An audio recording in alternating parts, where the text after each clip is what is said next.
It was late, well past midnight, and I'd fallen asleep quickly, the kind of sleep that feels heavy, like sinking into quicksand.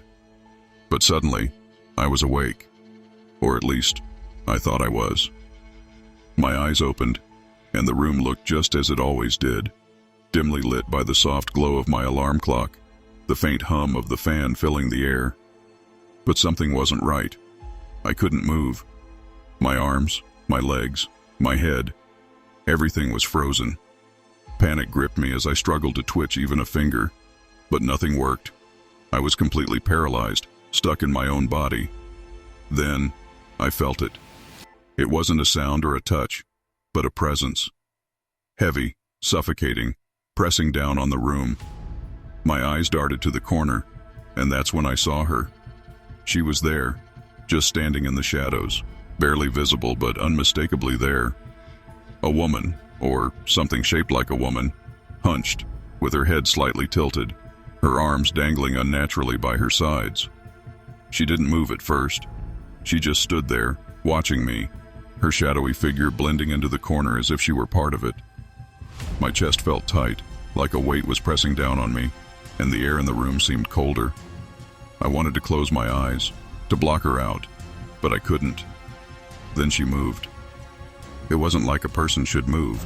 There was no fluidity, no grace.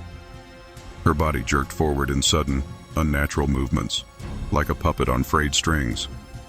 She stepped closer to the bed, and closer still, until she was standing at the foot of it. My breath hitched as she lowered herself, her long limbs bending awkwardly, her head tilting further to the side. And then, she crawled onto the bed. Her movements were slow, deliberate, and unnatural. The mattress creaked under her weight as she crawled toward me, her body hovering over mine. I could feel her presence like a physical force, heavy and cold, pinning me down. My heart raced so fast I thought it might stop altogether. She leaned in closer, so close that I could feel the weight of her hovering just inches above me. I could hear the faint rustling of her movements, the scrape of fabric on the sheets. She didn't touch me, but I felt her presence, suffocating and unbearable. In my mind, I screamed. I fought with every ounce of strength I had, trying to break free, to move, to do anything to escape. And then, like a snapped rubber band, it happened. My body jerked violently as I broke out of the paralysis, sitting up with a gasp. The room was empty. The corner where she had been standing was just shadows, and the air felt still again. I sat there for what felt like hours, my heart pounding in my chest, staring at the corner, waiting for her to reappear. But she didn't. I don't know what I saw that night, or if it was just a trick of my mind.